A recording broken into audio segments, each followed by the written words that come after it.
Barrister Suman কারাগারে থেকে কিছু মামাবাড়ির আবদার করেছেন। প্রথমে তার এই আবদারগুলো একটু শুনে আসি। সম্প্রতি ব্যারিস্টার সুমনের সঙ্গে কারাগারে দেখা করতে যান তার দীর্ঘদিনের সহকর্মী ও chamber partner M Liton Ahmed.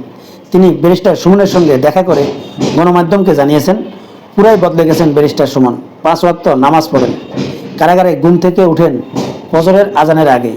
Liton Ahmed জানান, জেলের ডিভিশন পেয়েছেন ব্যারিস্টার সুমন, তবুও তিনি কষ্টে আছেন তার সঙ্গে মোবাইল ফোন না থাকায়।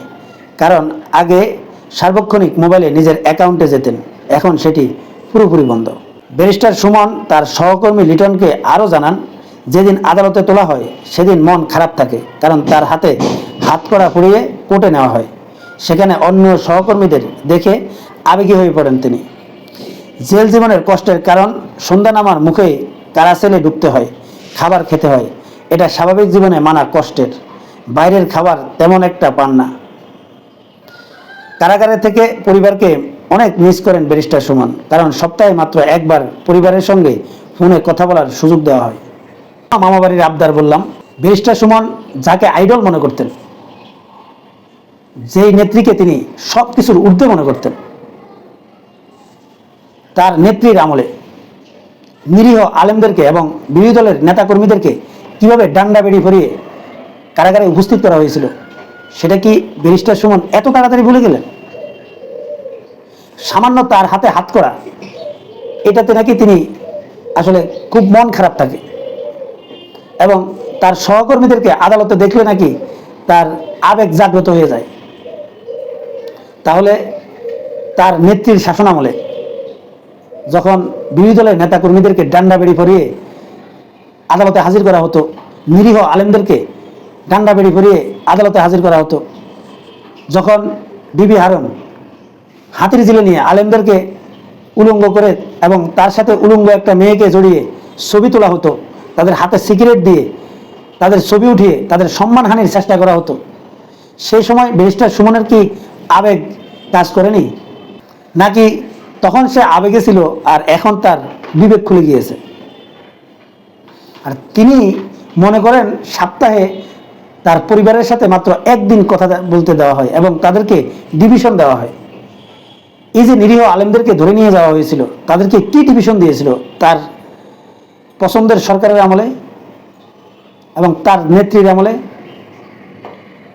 এই ব্যারিস্টার সুমন যখন যুদ্ধ অপরাধ ট্রাইব্যুনালের প্রসিকিউটর ছিলেন, সেই সময় এই যে নিরীহ জামাত নেতা এবং নিরীহ যে এইসব বিএনপি নেতাদেরকে জুডিশিয়াল কিলিংয়ের মাধ্যমে হত্যা করা হয়েছিল, তখন ব্যারিস্টার সুমনের এই আবেগটা কোথায় ছিল?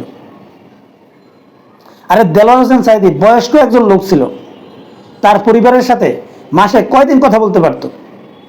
আর সেটা তো ব্যারিস্টার সুমন নিজেই জানে। সে ওই আদালতের প্রসিকিউটর ছিল।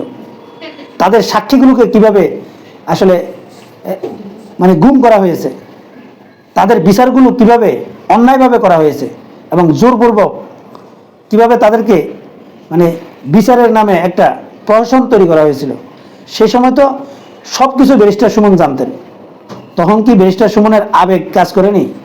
যখন একজন আসামিকে তার মায়ের মৃত্যুতে জানাজা পড়তে যাওয়ার পরেও তাদের ডান্ডাবেড়ি খোলা হয়নি, এবং ডান্ডাবেড়ি অবস্থায় যখন সে মায়ের জানাজা পড়তে হয়, সেই দিনগুলো কি ব্যারিস্টার সুমন এত তাড়াতাড়ি ভুলে গেল?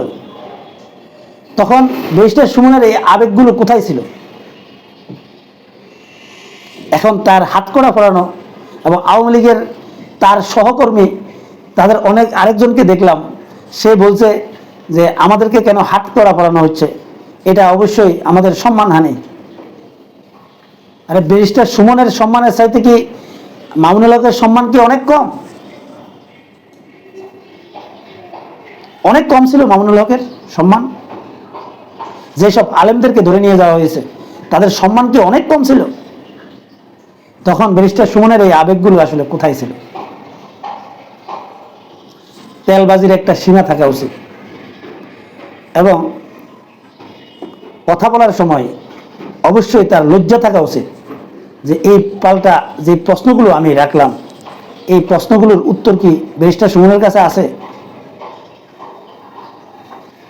এই যে নিরীহ লোকদেরকে জুডিশিয়াল কিলিংয়ের মাধ্যমে, তার সহযোগিতার মাধ্যমে যাদেরকে আসলে মৃত্যুদণ্ড দেওয়া হয়েছিল, এইসব পরিবারগুলোর কথা ব্যারিস্টার সুমন কি এখন একবারও ভাবেন? হঠাৎ করে তিনি আসলে আউলিয়া হয়ে গেছেন। আসলে কি তিনি যেভাবে 5 ওয়াক্ত নামাজ পড়া শুরু করেছেন, এভাবে যদি আসলে অর্থসহ কোরআনটা পড়া শুরু করে দেন এবং তারপর হয়তো বের হয়ে তিনি আসলে আউলিয়া হয়ে যাওয়ার প্ল্যান পরিকল্পনা করবেন।